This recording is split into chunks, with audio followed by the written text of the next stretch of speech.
Purvanchal university ఇది కేవలం university కాదు, మీ సక్సెస్ స్టోరీకి చిరునామా.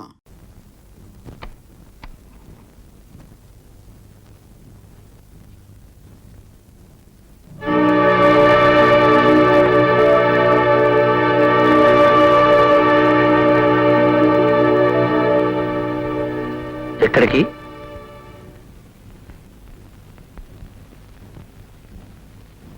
ఇంటికి. ఏ ఇంటికి? మా ఇంటికి. ఇది నీళ్లు కాదా? కాదు. ఎందుకు కాదు? ఏ రోజున ఒక భర్త భార్యని అనుమానించి ఊరుకు వెళ్తున్నానని చెప్పి ఆ ఇంట్లోనే దాక్కుని భార్యని పరీక్ష చేశాడో, ఆ తర్వాత ఆడది ఆ ఇంట్లో ఉంటే ఆడది కాదు, ఒకవేళ కాపురం చేసినా అది శవంతో సమానం. భర్త ఆఫీసుకు వెళ్ళగానే మరొకడు ఇంట్లో చేరి భర్త ఆఫీసు నుంచి వచ్చే వరకు వాడితో కాలక్షేపం చేస్తున్న ఆడది ఒక ఆడది, పతివ్రత.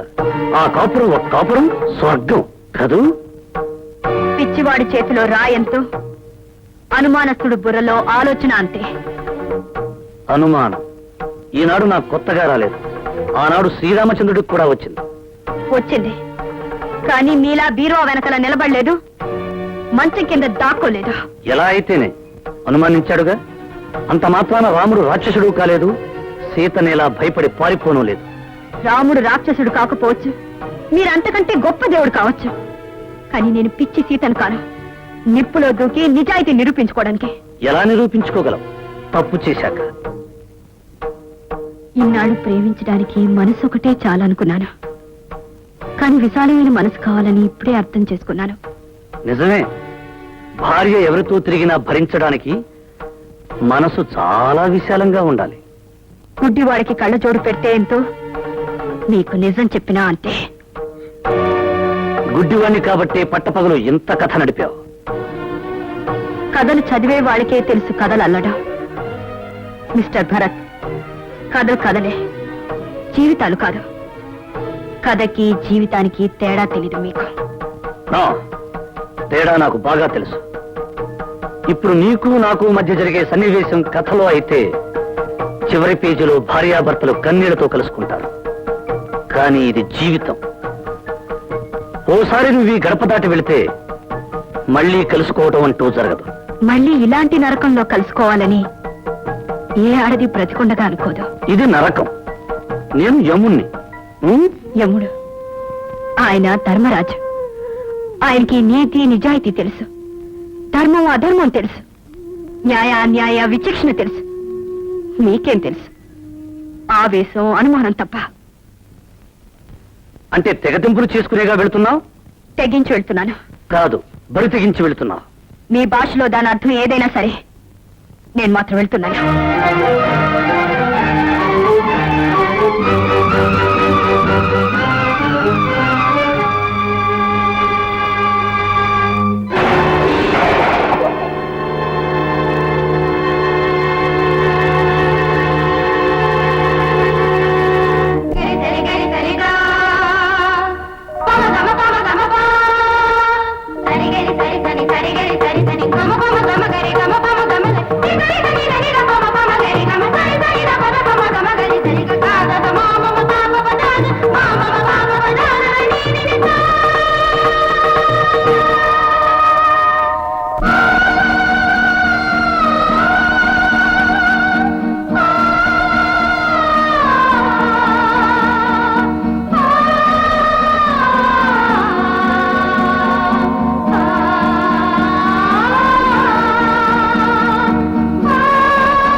అమ్మా, అన్నం తిందుగానరా.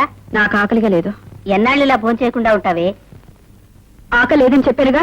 ఎన్నాళ్ళు ఇలా ఆకలి లేకుండా పోతుంది? నేను సత్యం తోడుకుంటదు.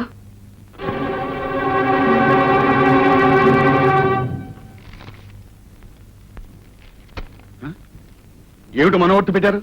వద్దంటారా? చిచ్చి, వాడి ఎంగిలి గుడికి ఆశపడవలసిన కర్మ నా కూతురుకేం పట్టలేదు. వాడి పేడ వదిలేస్తాను. ఏమండి, విడాకులు తప్పవంటారా? నువ్వు లోపలికి వెళ్ళు, లోపలికి. ఆ మనోవర్తి కొట్టండి.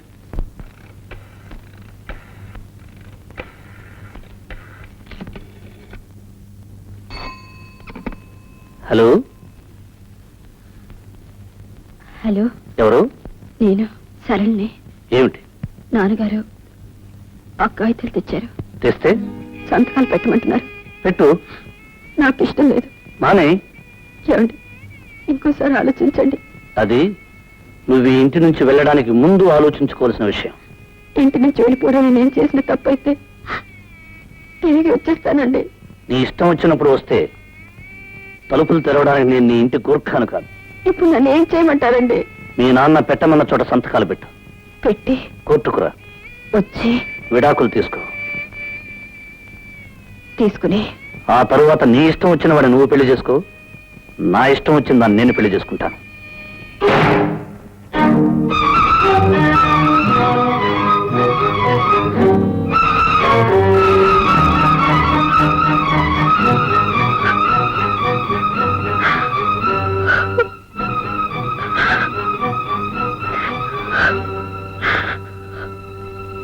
అమ్మా,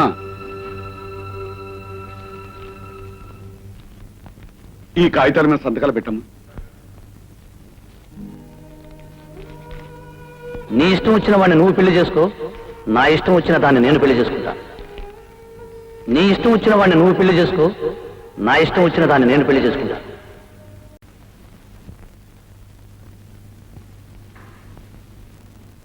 ఏమండి, భోజనానికి రండి. నువ్వు చేసావా? ఉహు, ఏ, నాకు ఆకలిగా లేదు.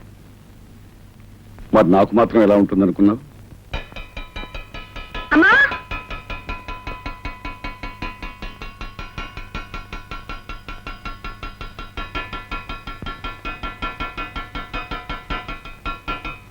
అన్నం పెట్టు. నిన్నే అన్నం పెట్టు. త్వరగా తీసుకురా, నాకు ఆకలిస్తుంది. ఏమిటి అలా చూస్తున్నావు? నిన్న దాకా తిను తిను అన్నావు. ఇప్పుడు తింటానంటే పెట్టవే. వెళ్ళు, వెళ్ళి తీసుకురా.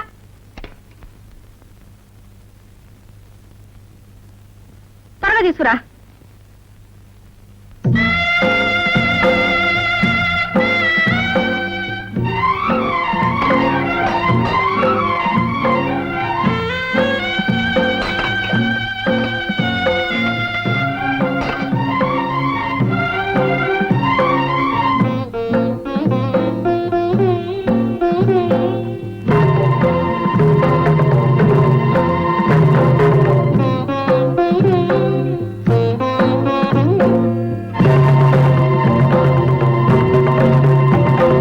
ఇంకా పట్టురా.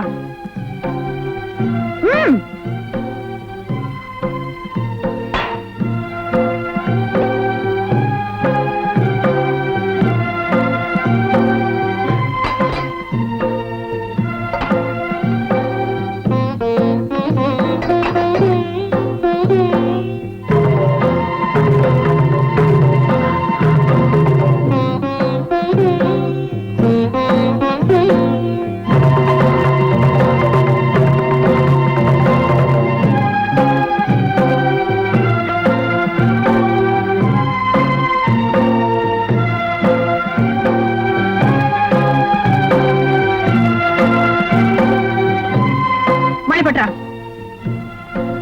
ఏ లేదా? పెట్టరా. మొగుడు వదిలేసిన లోకం మీకు. వెళ్ళు, వెళ్ళి పట్రా.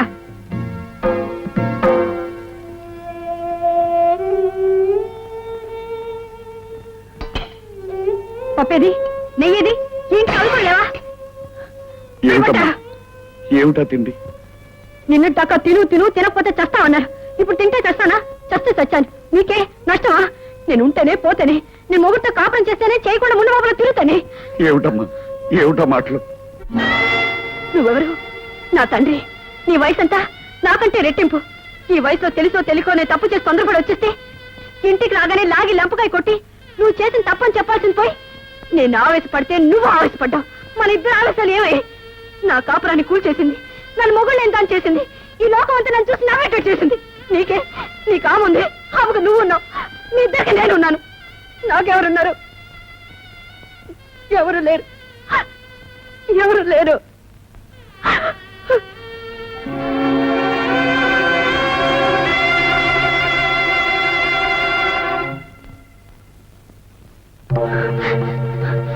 నువ్వెవరు? నా తండ్రి. నీ వయసు ఎంత? నాకంటే రెట్టింపు. ఈ వయసులో తెలుసో తెలియకో నేను తప్పు చేసి తొందరపడి వచ్చేస్తే ఇంటికి రాగానే లాగి లెంపకాయ కొట్టి నువ్వు చేసిన తప్పని చెప్పాల్సింది పోయి నేను ఆవేశపడితే నువ్వు ఆవేశపడ్డావు.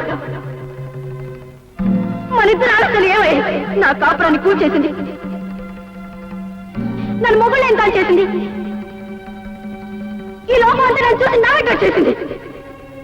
నీకే నీ కాముంది, ఆమెకు నువ్వు ఉన్నావు, మీ ఇద్దరికి నేనున్నాను. నాకెవరున్నారు? నాకెవరు లేరు, ఎవరు లేరు.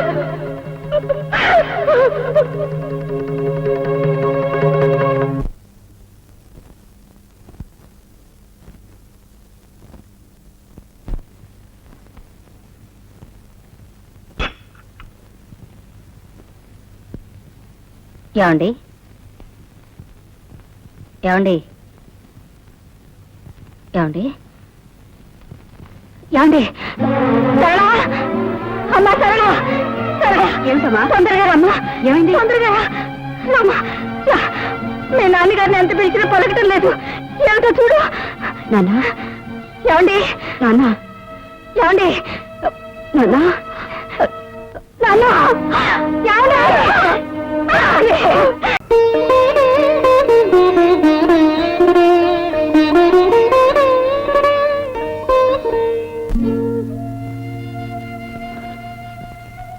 సారీ, తొందరపడ్డాను. ఎలా తెలుసుకోగలిగావు? మా ఆఫీసులో పనిచేసే గిరి అతను చెప్పాడు.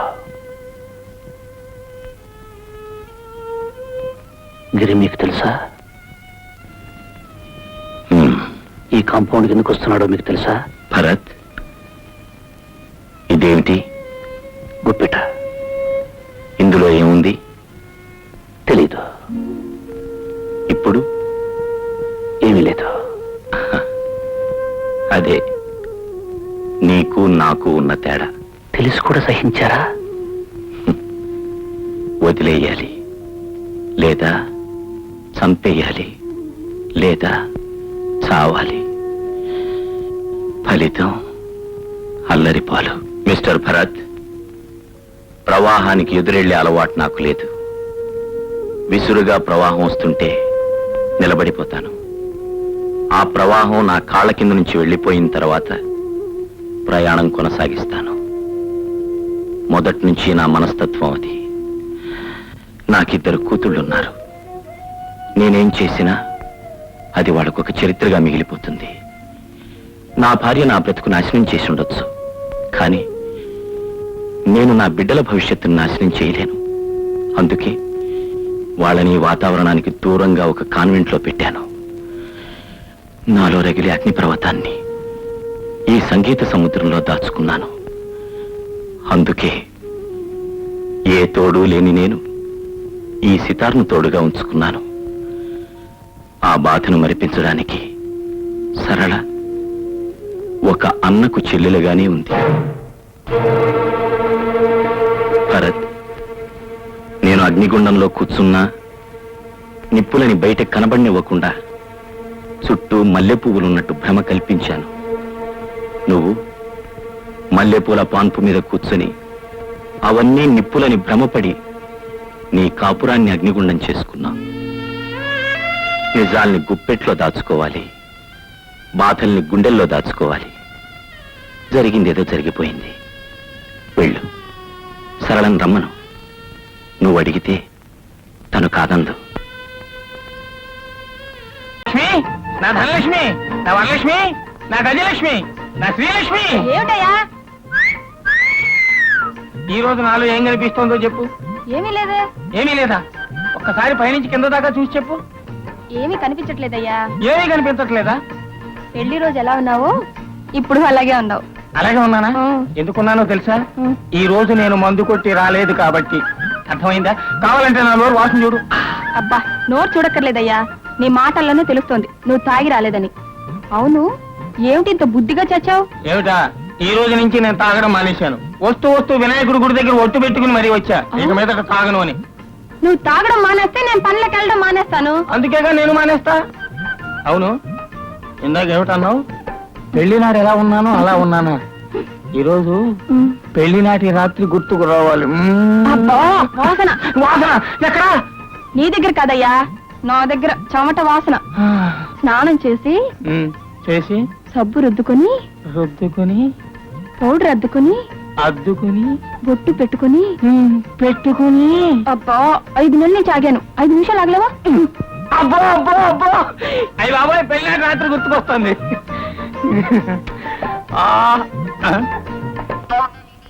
ఏంటిది? నువ్వు ఈ రోజు దూరంగానే ఉండాలి. నీ కారణంగా పెళ్లినాటి రాత్రి గుర్తు రావాలనుకుంటే రాకుండా పోతుంది. నువ్వు దూరంగానే సావు. నువ్వు ఇక్కడే సావు. ఏమిట్రా అది? దూరంగా ఉండమని చెప్పలా? దగ్గరికి వస్తుంది.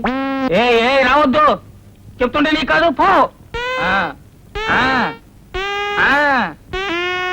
అది సంగతి.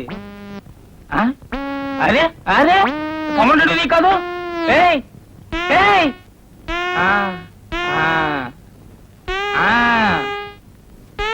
అది బుద్ధిమంతుల లక్షణం. ఏంటి, బాధపడుతున్నావా? నిజంగానే ఏడుస్తున్నావా? సరేలే, సడన్ గా నేను బాధ పెట్టడం నాకు ఇష్టం లేదు. నీ తృప్తి కోసం ఒకే ఒక ప్లగ్ తీసుకుంటా. ఇంతే ప్లగ్ తీసుకుంటాను.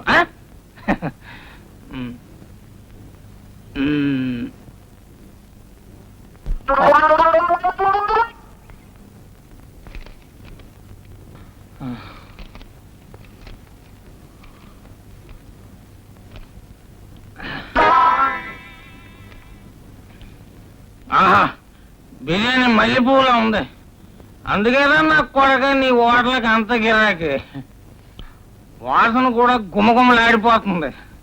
రేపు వీడికి ₹1 ఎక్కువ ఇవ్వాలా? అవును, ఎక్కడ ఎముక తగలదేటి? లేత కూడా అయి ఉంటది.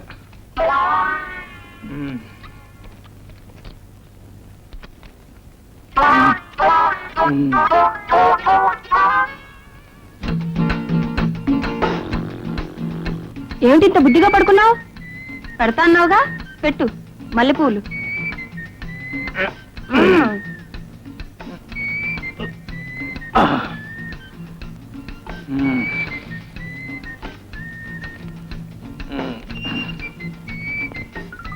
ఏంటిది అన్ని లూజుగా ఉన్నాయి? అన్ని లూజు పూలు ఇచ్చాడు. కాడేసినట్టున్నాడు ఆడు.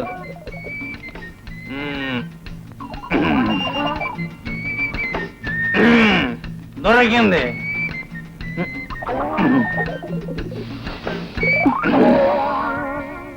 ఏమిటి బిర్యానీ? బిర్యానీ ఎక్కడుంది? నేను తినేసాగా. నీ మొహం సంతలో పెట్టా. మల్లెపూలు తినేసి బిర్యానీ నా తల్ల పెడతావా? తాగొచ్చావా? నేనెక్కడ తాగానే? ఆడు ఏడుస్తుంటేనే. నీ ఏడుపు తగలెట్ట. మల్లెపూలకి బిర్యానీకి తేడా తెలియని నిన్ను కట్టుకున్నందుకు నా కర్మ. మన పెళ్లినాడు రాత్రి గుర్తుకు తెద్దామని. నీ దినరాత్రి గుర్తు చేస్తాను. నన్ను తినమంటావే నువ్వు? నీ డొక్క చీరేస్తాను, నీ తోలు వచ్చేస్తాను అనుకున్నావు. తాగొచ్చి కట్టుకున్నావు నన్ను తినమంటావా నువ్వు? ప్రపంచంలో ఏ పతివ్రతైనా తన మొగుడిని తినమంటావా? నీ తాడోలు చేస్తా, నీ తోలు